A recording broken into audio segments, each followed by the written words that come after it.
Lights dim, soft music swells, and a single spotlight hits the center of the stage. The camera zooms in on the host, standing with a calm, commanding presence.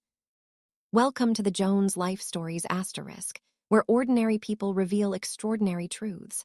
Tonight, we're diving into a story that'll grab your heart and shake your soul. Picture this.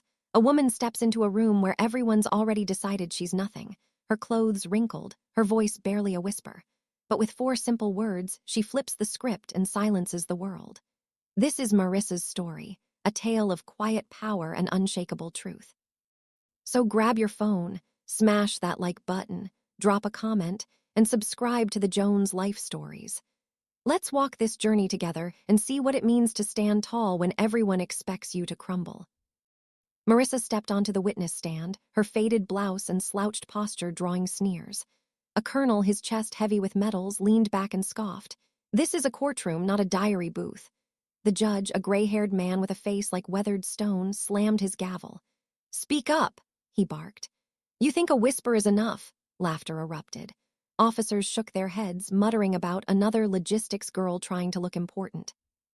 A clerk in a faded blazer snorted. She's playing spy games, to an aide with sharp red nails, who nodded, smirking, probably thinks she's in a movie.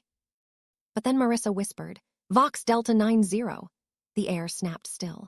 The massive screen on the wall flickered, code verification in process. Laughter died like someone flipped a switch. 2 security officers in crisp uniforms exchanged a glance, one fumbling for his encrypted phone, fingers trembling, the other's boots squeaking as he whispered something. The judge leaned forward, glasses slipping. What did you just say? He asked, his voice slow, like he was tasting each word. Marissa, hands clasped over her frayed gray skirt, didn't flinch. I just triggered an Alpha Sun Control Directive, she said, calm as if reading a grocery list. The verification system will respond within 60 seconds. The clerk's smirk faltered, but he tossed another file onto the pile, muttering, She's got nothing. The aide's grin widened, her red nails tapping. Look at her, no makeup, hunched shoulders, total wannabe. The room stayed quiet, too quiet. A young soldier, barely old enough to shave, leaned toward a lanky private with a nervous tick. What's she talking about? He whispered. Sounds like made-up nonsense, the private replied, but his smirk faded when he saw the colonel's jaw tighten. The colonel, barrel-chested and metal-laden, stared at Marissa like she'd pulled a grenade pin. The screen flashed, voice confirmed. Protected entity, do not interrogate *. The words hit like a shockwave. Officers stood, chairs scraping. A female captain, blonde hair in a tight bun, yanked out her headset and tossed it down. That's impossible, she muttered. The legal recorder, glasses too big for her face, frantically erased the transcript. A major, face red from stress, stammered, That's a national verification voice. You're not allowed to record it. All charges against Marissa were marked * indefinitely suspended. Marissa didn't smile. She just said, I'm only authorized to speak when permitted. The colonel snapped. You think 4 words can save you from charges of destroying classified files? A congressman in a tailored suit, fake tan gleaming, slammed his fist. We can detain you for obstructing trial procedures. The captain scoffed. Probably read some old report and wants to be famous. An older officer, uniform sagging, pointed at her. You're nobody. No clearance, no record, just a ghost from some forgotten base. Marissa's lips parted, but no sound came. Her eyes locked onto the officer, and the room seemed to shrink.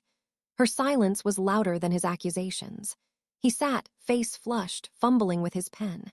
She reached into her bag, pulling out a crumpled photo of a desert base at sunset, its edges worn. She glanced at it, then tucked it away, shoulders tensing slightly. The screen flashed red again, voice confirmed. Protected entity, do not interrogate ***. Officers shouted, demanding answers.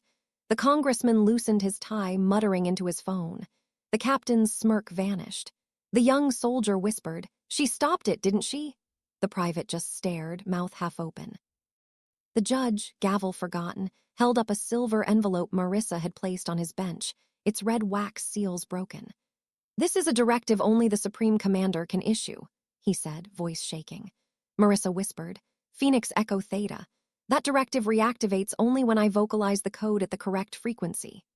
Outside, sirens wailed. Operation Red Desert ***, a multi-billion-dollar military initiative, was terminated. A technician, glasses fogged from stress, slammed his laptop. "She's hacked the system. Nobody has that access anymore," the major with a gold watch pointed. "She's a fraud." But Marissa folded her hands, calm and deliberate, and the technician's shouting faltered as sirens grew louder. The room erupted in chaos. The congressman's phone buzzed with urgent calls. The captain sank into her chair, hands covering her face. The judge held the paper, trembling. "How do you have this?" he asked. Marissa didn't answer. She stepped back, her worn shoes silent, and raised her hand to her forehead, not a salute, but a deliberate gesture, like a signal to something beyond the room. A panel member, wiry with a buzz cut, challenged, "Say another code, or is that your only trick?" Whispers rose, accusing her of staging it all. "No rank, no record," a lieutenant muttered. The captain crossed her arms. "If she's got comms clearance, let's see it."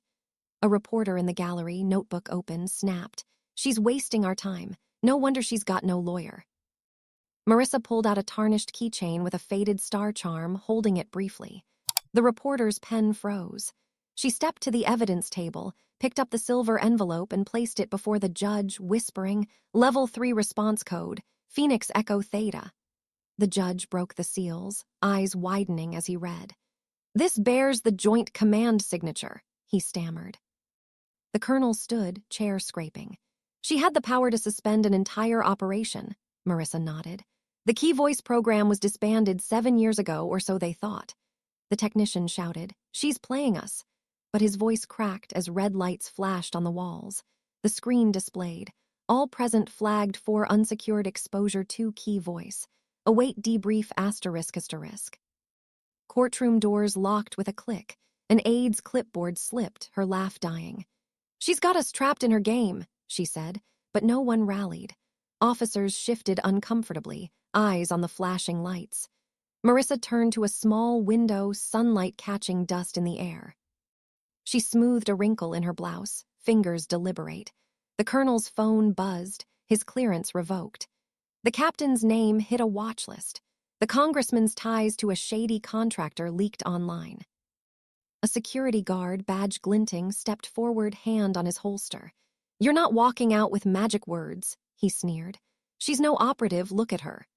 Marissa held up a faded star patch from her bag. His hand froze, bravado draining. "I left the system to protect memories, not to be honored," she said softly. "But question me and face what I remember."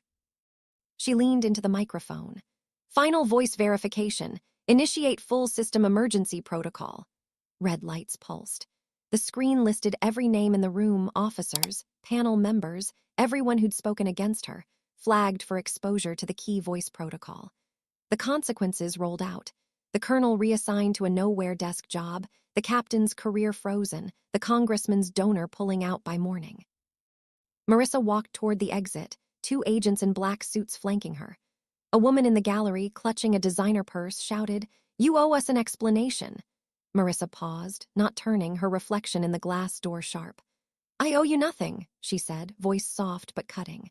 The agent's presence grew, filling the space. She stepped out, shoes silent on the marble floor, leaving the room unraveling. Outside, a black car pulled up. A tall man in a plain, perfectly fitted suit stepped out, his face unreadable. Her husband. The crowd parted, silent. The congressman saw them through the window, his phone clattering to the floor. The captain looked away. The judge sat alone, the broken wax seals scattered on his bench. "All I wanted was for her to speak louder," he whispered. "I never thought she'd silence us all." Marissa didn't look back. She slid into the car, her husband following. The door closed with a soft click and they drove off. The fallout continued. The captain's smug comments leaked online, the congressman's career crumbled, the colonel's medals now meaningless. The young soldier and private faced weeks of debriefs, haunted by their laughter at her. Marissa went home to a small apartment, mismatched furniture, and a quiet street view.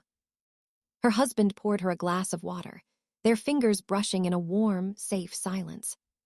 She wasn't a victim or a hero, just Marissa, who carried a secret heavier than most could imagine. She stood in a room that judged her and shown them they were wrong, not with anger or tears, but with a whisper that stopped the world. That's the power of standing in your truth, folks.